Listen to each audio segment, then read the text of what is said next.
right, so we are back with a car that a lot of you may recognize. This is the white Juke, the first Juke that made 500 horsepower. We were having some issues with drivability using Ecutech because you can't shut electronic torque control off, and we have to scale the MAF sensors and all that to make it all work. It was making the throttle extremely touchy down low and twitchy. And then if you would smooth that out because of the transitional area in between, you would have really touchy in the middle and then lazy up top. And we were having a hard time keeping the throttle to stay all the way open, which those adjustments are what led to the touchiness everywhere else. So essentially in the Ecutech software, there is a hard torque limit. Once you start, you can enter the highest number you can in the torque tables or lowest depending on what you're doing. There are actual caps to where it will stop recognizing, and we had hit that.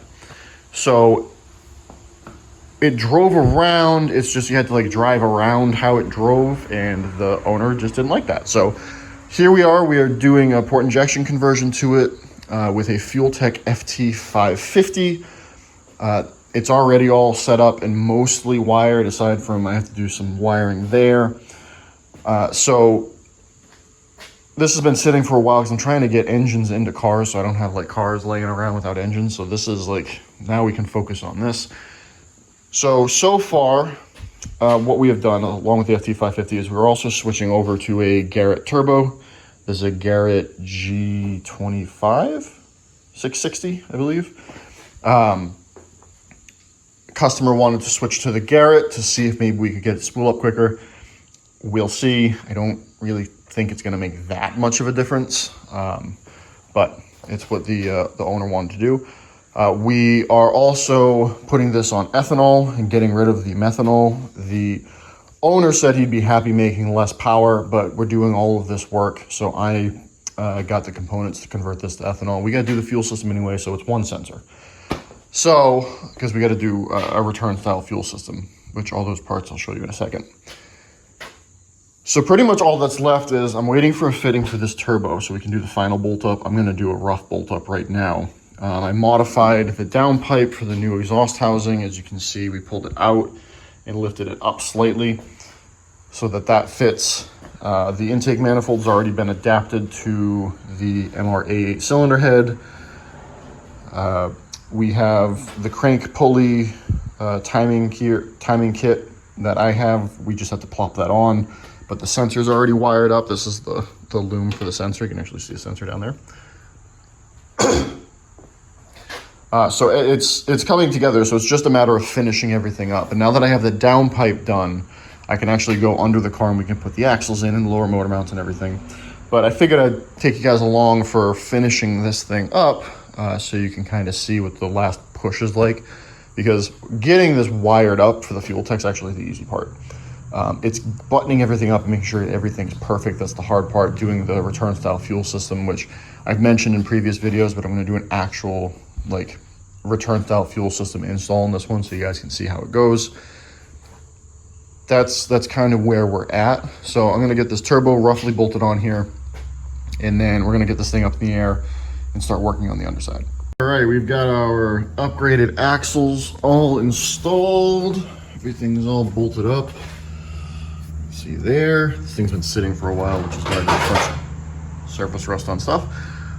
So now what we're gonna do is I'm actually gonna make sure the drain is tight and fill this transmission with fluid, put our ground on. I have the exhaust isn't bolted up, so we gotta bolt the exhaust up completely, and then we gotta put the lower mount in. New oil filter, make sure that is tight, fill this thing with oil. And then everything underneath will be pretty much done. To do things like the AC compressor needs to get put on, but we're getting there. We got AC compressor on. I had to order a new upper bolt. The other one didn't want to go back in. That'll be here tomorrow. But we got lower torque mount in, and the exhaust is bolted up. I tightened up this drain. But I didn't add the fluid because I realized that I'm actually going to be a quart short. So I'd rather do it all in one go. So I'll have more of that later. Fill up tube is way back there. Thanks, Nissan. So So I gotta put this ground on, and then I'm gonna route our new crank position sensor, which is this right here. So I just gotta run that between AC compressor and water pump so that I can mount our new trigger plate on there. And I gotta make up a new bracket for that to hold it. And we do that because the factory Nissan system is a mirrored system, which does not work with a lot of aftermarket ECUs, or I should say most aftermarket ECUs.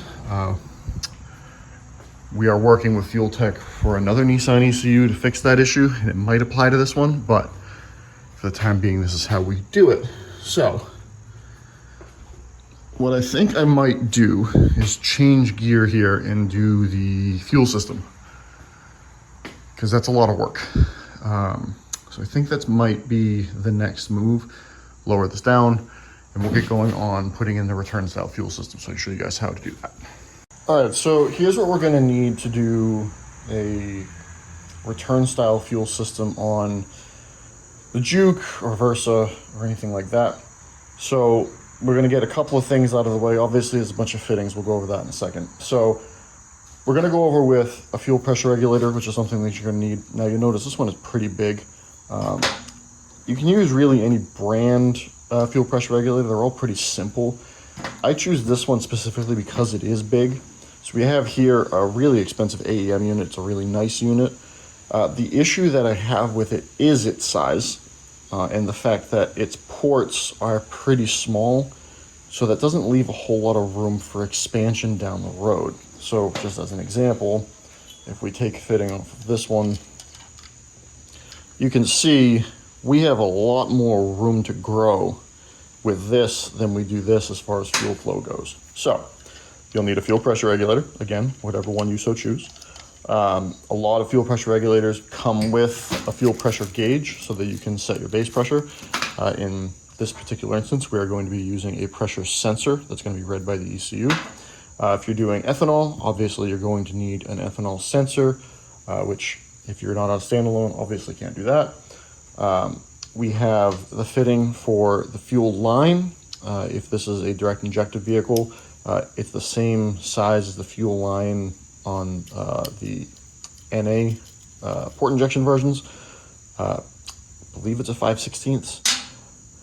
You're going to need a bulkhead fitting, which this right here, again, leaves us room to grow. This is a -8 bulkhead fitting with a 5/16 tube on the bottom. 5/16 because that is the size that most aftermarket fuel pumps use for their outport nipple. I am missing on this table the little reducer that brings us down to a -6. You have your miscellaneous bends and fittings, and then the really important bit is PTFE. Now, you can use a rubber hose, not very advisable just because it is going to be under the vehicle. You can do it though if you do tuck it up properly or protect it. Steel braided is great, but a PTFE hose is ethanol compatible. So if you're not running ethanol, you can use just a steel braided hose. That's fine. I use PTFE on every car, even if it is steel braided, just because I do like the fact that it uses a collet locking system for the AN. For the AN fitting. See that right here. And I think that just provides a bit better guarantee against leaks when assembling. As far as size of the unit goes, as far as like hoses go, we're running a -6 in this case, which should be more than enough for the power that we're going to be making. Really, -6 should be your standard go-to size, even if you're only going to be making 300 horsepower. Better to have too much overhead than not enough. We're going to be right up against what this can do, but this is kind of the standard size, and it's kind of the size of our ethanol sensor here, so our fuel flow will match the whole way through the system. You can run into an issue where you run a big giant -8 or -10 fuel system, but then when you get to your flex fuel sensor, you're all the way down to this 5/16 or whatever it is, which then obviously you need to run a bypass on there, which is a whole nother fitting. It's a whole thing. So on the Juke or Versa or any of these four-cylinder Nissans, the return, what I use is a -6 non-PTFE fitting. So you can see there's no collet. with some high pressure fuel line that presses into here, because 5/16 is the OD of the hard line to the fuel system. And what we're going to be doing is actually using the factory fuel feed line as our return, which will make a lot more sense once I get the fuel canister out and we start modifying things. So that's everything you kind of need as far as hardware goes to do this conversion. It's pretty straightforward. There's a couple different ways you can do it in the engine bay, which we will get to, but this is the hardware side of it. All right, so here we have our fuel pump assembly. If you want a video on how to get that out, we have one up on our channel. As you can see, there's still a bit of fuel in there. Didn't realize it's a full gas tank. But anyway, this one has already been modified with an aftermarket fuel pump in it. So what we're going to do is basically just disassemble everything on here. We want to take every electrical connector apart. We want to just get this down to the absolute bare bones so that we can start modifying things. Which again, that video shows a lot of how to do that. So I'm just going to get straight into taking this thing apart. We're going to cut this tube off is one of the things that we're going to do. We have to make some pretty significant modifications to this canister to make this happen. All right, so we got our canister apart. We're going to put this aside. We're going to deal with that later because there are things we're going to have to do to that. So now we're essentially going to take the fuel pump out of this, take that connector off, pop that out, put that to the side. Now this is where we have to start making modifications that we aren't going to be able to redo. So like I said, we're going to use the fuel feed as our return. Now in order to do that, obviously we can't have this hose going back into here. So what I do is I cut right here.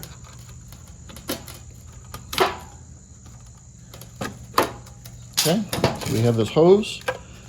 And then when we go to put this back in, we want this hose to kind of aim towards the fuel pump so that some of it goes back into the canister itself. If you really want to get into this, you can kind of bore all of this out so that you can run the hose back in. But that's a bit excessive, in my opinion. The next thing we're going to do is we're going to actually take this whole entire thing off. We take a small screwdriver or pick or something like that. We compress this. Get a finger on it and pop these little C-clips out. Little itty bitty things, don't lose those.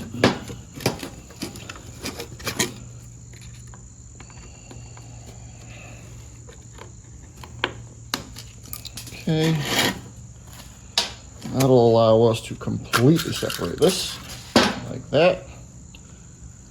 Put our springs off to the side, so now we have this completely empty unit. Now, two ways we can go forward from here. Like I said before, you can use this, or you can do this without using that. Now, to do it that way and not use the whole big center section requires a little bit of sketchery, I think might be a good word for it, because obviously we don't have anything to hold this on, right? That's this thing's job. So if you want to do it the sort of sketchy way, you can kind of just pop a pump in there and call it a day. What we're going to do it is we're going to actually use this.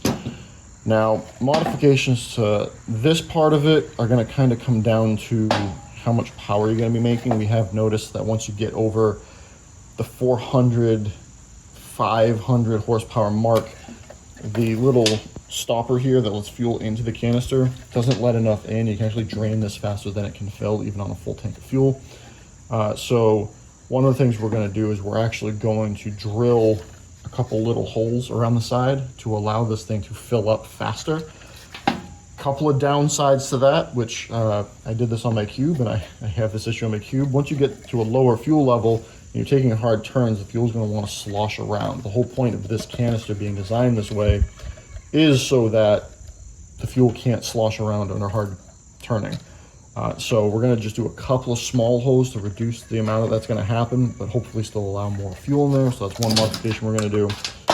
On this side of things, we're not really going to have to modify much unless you plan on doing the crazy modifications that we had spoke of. Also, don't ever work with gasoline without gloves on like I am. I'm an idiot. Don't be an idiot. So in order to make this work with the new system, we basically just have to get this in here so that we can just get the nipple out like that. And obviously we have this chunk that's in the way. So we're going to break this off. Now this plastic is super, super brittle, like extremely brittle. So whatever you do, be very careful not to over break what you're trying to break. So that's another modification we gotta do. Next modification is we need to drill a hole in here for our bulkhead fitting. Now the way these bulkhead fittings work, if you've never seen one before, is you have a surface here that's supposed to slide into a hole, and you use this nut to tighten it down, put some sort of sealant in there. Some of them come with like a nylon washer. They don't usually work. So you have to determine where you're going to put this. From what I have seen doing many of these at this point, is you kind of want to get it as close to this as you can without impeding the ability to get the clip onto this. And you want to do that because there's not a lot of room in the port to make turns for the hose. So you want to give yourself as much room going this way to get the hose to go down the fuel tank. So if you look under here, this is kind of a ribbed structure, which makes it kind of hard to drill through. So you're just going to drill really, really slow. And before you do any drilling or anything like that, this all needs to get cleaned and really cleaned well. So I'm going to make the modifications, show you what they look like afterward, and show you how everything goes back together. All right, so the modifications we have done, we lopped off this piece that was up here so that the fuel pump now fits easier. I took the factory fuel pressure regulator out, and I was able to get the little rubber stopper thing out to reduce the fuel flow impedance. So we're going to try that without drilling holes in this. If I got to drill holes in it later, we'll just take it back out. This is what the factory regulator looks like, by the way. This right here is why, if you put a bigger fuel pump in, it makes the fuel pressure skyrocket, because this little tiny thing, you see the little hole, cannot handle the flow of a larger fuel pump. So we do not recommend upgrading the low pressure fuel pump without doing a return style fuel system. We learned that on this car, which is why this car, we had this on here and we were able to make it work, but we did find that it caused some irregular fuel pressure. You'd see it spike and dip depending on what the load was. So we do not recommend putting upgraded fuel pumps in here unless you're doing an external regulator. And then of course we drilled that out and we have that bolted in there nice and tight with a little bit of RTV drying around it. So now what we're going to do is we're going to put the nipple on this end, get a piece of hose, clamp it to that, route it, clamp it to this, and then put this whole assembly back together. All right, so here we have the assembled unit. You'll notice the hose is kind of sticking out here. That is not completely crimped. When we put it in, we will push the hose over and it will rotate everything. So that's all together. Pump's in there, the pre-filter's in there. So now it just goes back in the car. All right, we got the unit fully installed, and now we're gonna move up to the engine bay. We're here in the engine bay. So this is an MR-A8 fuel rail. I turned it this way a little bit by bending in this factory support bracket and then bending along that bend. So we have that, and then I point it down so that we have somewhere to route the fuel line. And then over here, in this instance, I just coupled the flex fuel to the regulator because it's just for packaging sake. It's going to be easier that way. So I usually put them right here, which obviously if you're running a factory short ram intake style intake, like a InGen or something, isn't going to work. But in this instance, it does. And then we have the fuel line pointing backwards. There's a nice space right here to route the fuel line so that it's safe from everything and out of heat. And then we have our 45 here to run our fuel line to here. So getting this figured out is the easy part. The hard part now is getting this factory feed. We have to cut that plastic off back there so we can remove this. You can get an AN to barb and then barb into this, but this is not very flexible. So you're kind of stuck with where it is, which isn't great. And then we also need to run our PTFE line down and up to the fuel tank so that we can cut it to length So the easiest way to actually do that is to go from the fuel tank side, feed it down so it comes out underneath the car, run it all the way to the front, secure everything, and then cut it to length. Well, and then mark where you need to cut it, take it out and cut it. So I'm gonna go ahead and just rub the line. All right, so we have our line here. All the excess is down underneath, and now we'll feed the excess that way so that it comes out the back of the, over the fuel tank. And then we can use that to measure where we're gonna cut. And remember, always leave a little bit extra because you always might need it. And there's always somewhere where you can hide that extra. We're routing up along the factory fuel line. There's plenty of room behind that heat shield to, you know, accentuate a curve or something to get rid of a couple inches, but it's better to have a bit too much than not enough. We have our line in here. Got a couple of line clamps holding it in place. Line clamp here again. Here's all the extra, so I'm gonna go up top, pull it through. We're gonna do a taped line, and then we'll pull everything back out, cut it, and put on the fittings except for the one back here. The fitting back here we will do with it in the car. It's a little harder to do, but you can't fit a fitting through the little hole that you have through here. So that's how you have to do it. All right, so we got this fitting on here. I am waiting on an adapter. I got the wrong one, which is why it hasn't been in this video. And that'll go something like that. And then up front, you've got the line just loosely hooked up to the regulator. So now the next job is gonna be, we're gonna mount the regulator. We can actually get it mounted to the chassis, and then we can make the line that goes to the fuel rail. And then the return line is pretty straightforward, but arguably the most annoying part of this process. All right, so we've got this thing mounted. We have our hose made. Now we need to cut this nylon line off of this hard line, hook up our drain line in a way that it goes down from there and over.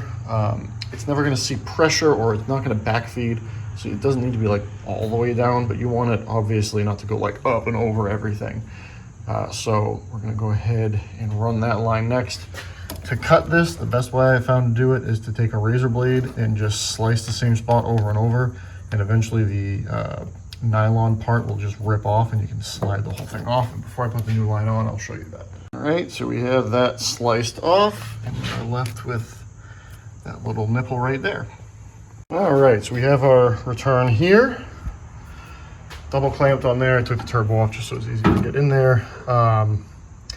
Double clamped.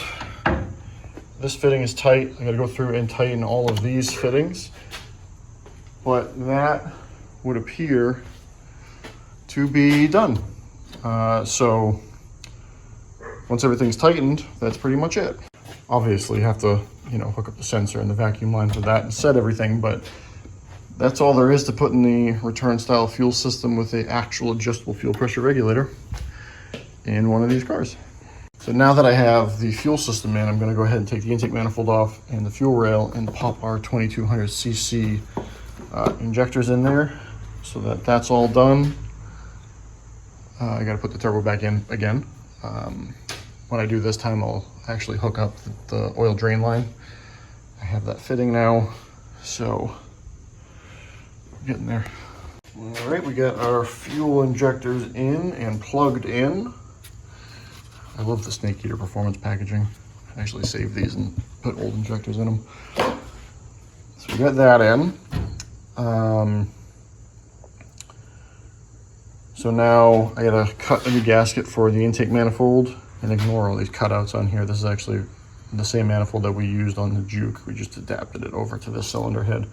So those right there are the clear spots on the Juke cylinder head. But anyway, so we can do the final bolt up of the intake manifold. So that'll be done.